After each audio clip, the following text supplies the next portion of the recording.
Seja aí muito bem-vindo ao canal Enfermagem na Palma da Mão. Hoje eu quero falar para você sobre alguns sinais bem característicos de trauma de crânio. E também vou falar sobre fratura de base de crânio. Então fique comigo até o final desse vídeo, que esse vídeo é bem importante. Lembrando para você que está aqui, vou deixar na descrição desse vídeo o link do curso de APH. O que é o APH? É o curso de atendimento pré-hospitalar. Você que quer trabalhar em UPA, no SAMU, na sala de emergência, esse curso ele vai te dar um norte, vai te ajudar bastante, totalmente online, tá bom? Vai ficar aqui na descrição do vídeo o link do curso. E agora, eu quero falar para você que não é inscrito aqui, se inscrever no canal, beleza? Gente, então é o seguinte, vamos falar um pouquinho sobre trauma de crânio. A primeira coisa, quando nós recebemos uma vítima de trauma de crânio na sala de emergência, nós precisamos avaliar o quê? A escala de coma de Glasgow. Eu preciso avaliar o nível de consciência desse meu paciente. Se é um paciente que ingeriu bebida alcoólica, algum tipo de entorpecente, eu não vou fazer a escala de Glasgow. Por quê? Porque a escala de Glasgow é para ver o nível de consciência. E na escala de Glasgow nós iremos avaliar o quê? Nós iremos avaliar a melhor abertura ocular, a melhor resposta verbal, a melhor resposta motora e a melhor resposta pupilar. A partir de 2018 entrou a resposta pupilar, não era utilizado. Normalmente só usava a abertura ocular, a resposta verbal e a resposta motora. Avaliavam 3 parâmetros e agora avaliam 4 parâmetros. Na abertura ocular eu vou procurar a melhor resposta, sendo a melhor resposta na abertura ocular 4 e a menor resposta 1. Por exemplo, eu peço para o paciente abrir os olhos, ou ele abre espontaneamente. Se ele abrir espontaneamente, eu vou dar 4 para ele. Aqui, ó. Se ele abrir, se eu pedir para abrir os olhos, falar abra os olhos ao comando verbal, eu vou dar uma nota 3. Se ele abrir a um estímulo doloroso, eu vou dar nota 2. E se ele não tiver nenhuma resposta, eu vou dar 1. Isso na abertura ocular. Na resposta verbal, o maior ponto é 5 e o menor é 1. Se o paciente estiver orientado, conversando, sem eu estimular ele, eu vou dar 5. Se o paciente estiver confuso, eu vou dar 4. Se o paciente estiver falando falas inapropriadas, eu vou dar 3. Se ele falar falas incompreensíveis, eu vou dar 2. E se não tiver nenhuma resposta, eu vou dar 1. Resposta motora, obedece a comandos, eu vou dar 6. Localizador, 5. Movimentos e retirada, 4. Flexão normal, 3. Extensão anormal, 2. E nenhuma resposta, 1. Agora relacionada à pupila, se o paciente não tiver nenhuma resposta das pupilas, eu vou dar 2. Se somente uma pupila estiver respondendo à luz, eu vou dar 1. Se ele tiver com anisocoria e não respondendo à luz, eu também vou dar 1. E se a reação for bilateral ao estímulo, eu vou dar 0. Lembrando, gente, que eu somando a melhor abertura ocular, a melhor resposta verbal e a melhor resposta motora, o valor que eu der, eu vou subtrair do valor que deu nas pupilas.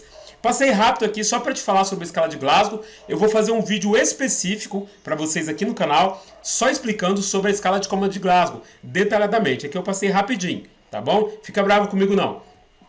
Essa ilustração aqui, ela mostra um trauma de crânio. Presta atenção. Vamos soltar? Veja o que ocorre com o nosso cérebro no momento que ocorre um TCE, numa aceleração... Olha o que acontece com o nosso cérebro, ó. O cérebro, ele bate com a própria calota craniana, tá vendo? O próprio cérebro, ele bate com a calota craniana, causando assim um TCE. O próprio cérebro, ó, vou mostrar de novo aqui pra vocês, vou tirar o áudio só pra eu ir explicando. O próprio cérebro, ele bate contra a calota craniana, ó, causando assim um TCE. Na aceleração e na desaceleração. Bastante importante a gente frisar isso aqui. Na fratura de crânio, nós podemos ter uma fratura composta, principalmente na região occipital. Nós podemos ter uma fratura depressiva, quando o paciente bate a cabeça ali, causa uma depressão. E também nós temos a fratura linear, como se fosse um trincado. Esses são alguns sinais característicos aí de fratura de crânio. Agora, quando nós falamos de sinais de fratura de base de crânio, nós temos alguns achados bastante importantes. Um achado importante que eu tenho na fratura de base de crânio, arrumando aqui para vocês, ficou meio ruim aqui. Um achado importante que eu tenho na fratura de base de crânio é o quê? É a equimose periorbital, que nós chamamos de olho de guaxinim. Por quê? Porque fica parecendo um guaxinim, tá vendo? Ó? fica bem roxo os olhos do paciente. E pode acontecer também uma fístula licórica, ou seja, o paciente ele começa a perder líquor pelo nariz. Nós chamamos isso de rino-otorreia. Nós podemos ter também disfunção do sistema nervoso, principalmente uma paralisia facial ou então surdez. A equimose retroauricular, que é o sinal de Butler, que fica atrás da orelha vai ficar roxo. Então, esses são sinais bem característicos de fratura de base de crânio. Se o paciente aparecer ou apresentar esses sinais de fratura de base de crânio, gente, é muito importante não passar sonda por via oral desse paciente ou por via nasal. Nós precisamos... Se o paciente apresentar sinais de fratura de base de crânio, jamais iremos passar sonda nasogástrica. Por quê? Porque a sonda ela pode entrar e subir diretamente para o cérebro por conta da fratura da base do crânio. Sempre quando for passar sondas nesses pacientes, sonda gástrica precisa ser sonda por via oral e jamais por via nasal. Corre esse risco, tá bom?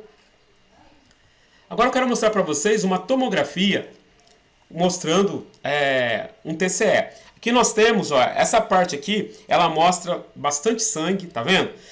Desvio de linha média. Por que desvio de linha média? Aqui é um ventrículo e aqui seria outro ventrículo. Vocês percebem que o sangue, o edema, ele empurra a linha média, a linha que passa no meio, tá vendo? Causando um desvio de linha média. Aqui nós já vemos que é um paciente bastante grave mesmo, que está apresentando aqui nessa tomografia. Então hoje, o que eu quero mostrar para vocês? Os sinais e sintomas de TCE. Então, eu tenho desde o TCE leve até o TCE grave. No TCE leve, normalmente o paciente ele vai estar consciente, orientado. Já no TCE grave, o paciente ele pode apresentar escala de coma de Glasgow de 3 a 8. Lembrando que uma escala de coma de Glasgow 8 ou menor que 8 é indicativo de intubação para proteção de via aérea.